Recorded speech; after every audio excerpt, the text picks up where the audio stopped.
Hey guys, Bart from TST Industries here. In this video, we're going to show you the installation of these Womet-Tech axle block protectors on a 2013 and up Honda CBR600RR.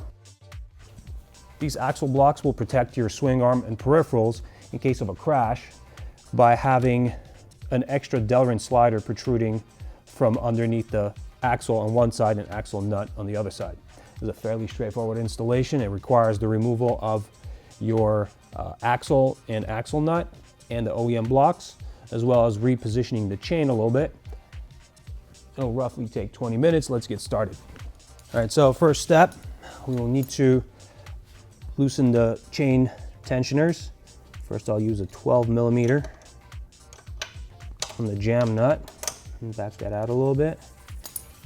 And then use a 10mm on the adjuster screw and get it in. You probably don't need that much space, but it's just going to be easier working with the new equipment when we're getting it on. I'm going to do that on the other side as well. And next, it'll be necessary to remove the axle nut. And we can also get rid of the OEM block.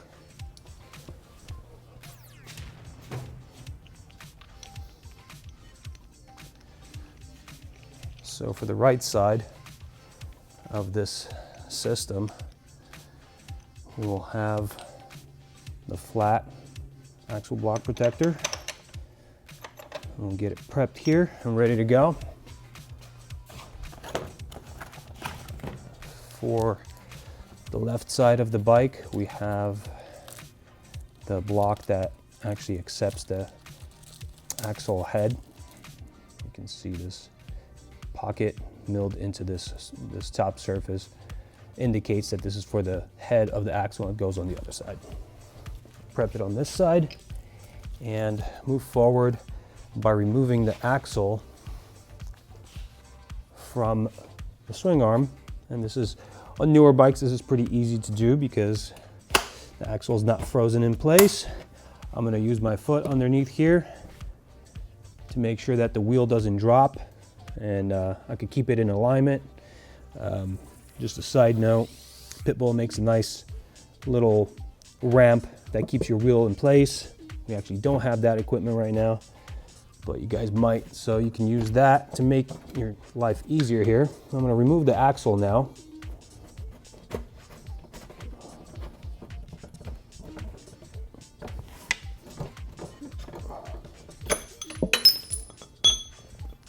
So we're going to ditch this guy, put this in its place, and insert the axle through it, through the wheel, through all the spacers and everything.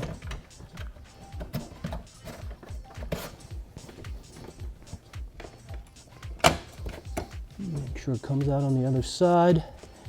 And now we have it in place so that the wheel will not fall down. And now we need to arrange it with the flat sides horizontally so we can press it into the block.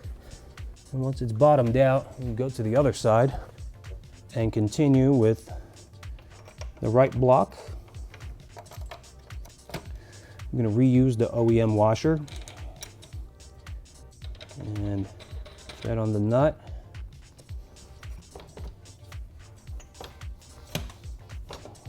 Now at this point, I'm going to bottom out the nut and proceed to tightening the chain properly.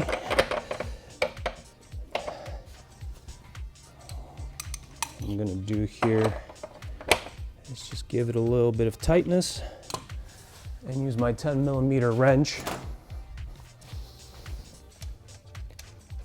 First I'm going to back this out by hand until it makes contact, and then use a 10mm to make sure we have this adjuster screw loaded up against the block. I'm going to do that on the other side.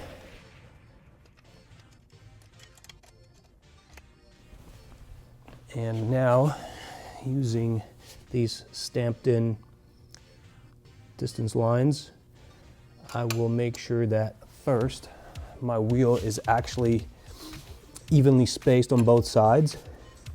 And it's looking like I already have some chain tightness going on. So I'm gonna actually back off on this side.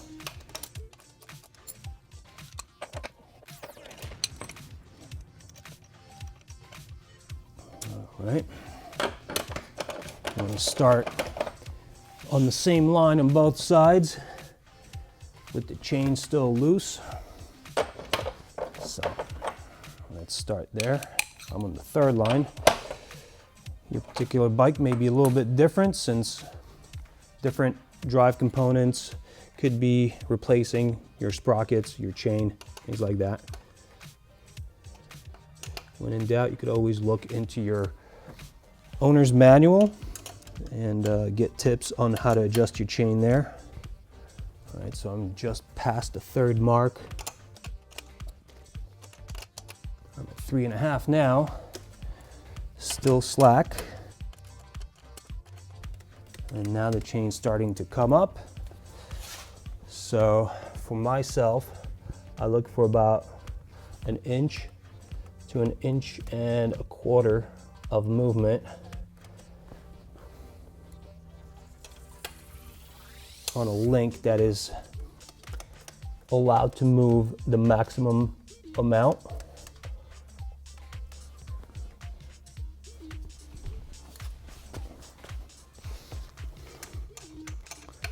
All right, so now it looks like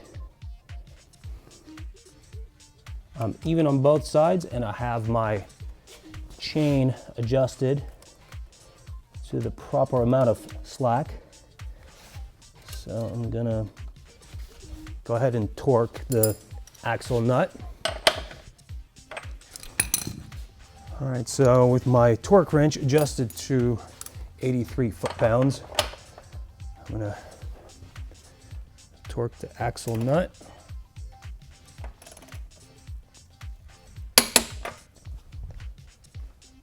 And now I can make sure that my jam nuts on the adjusters are in fact jammed in. I'm going to use the 10mm to hold my adjustment bolts against the blocks as I turn in the jam nuts and put pressure on the threads there against the swing arm. That's what jams them in place.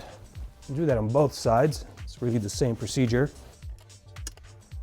And now we can move on to installing the delian sliders. I'm using a 6mm Allen. I will turn this screw in through the delian slider into our axle block. And I'm just going to use this T-handle to get it nice and tight. Don't think it needs to be torqued. If you guys feel like you want yours to be torqued, you can just follow the specifications for 170 inch-pounds. I'll do that on both sides.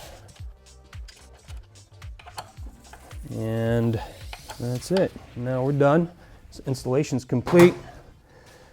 As you can see, if the bike would go down on either side, the delian slider will take the first impact and most of the abrasion in this area. You'll have less of a chance of breaking off the swing arm spool or its mounting boss. It'll also protect a lot of the other equipment by taking some of the impact here and preventing contact with the ground until this grinds through.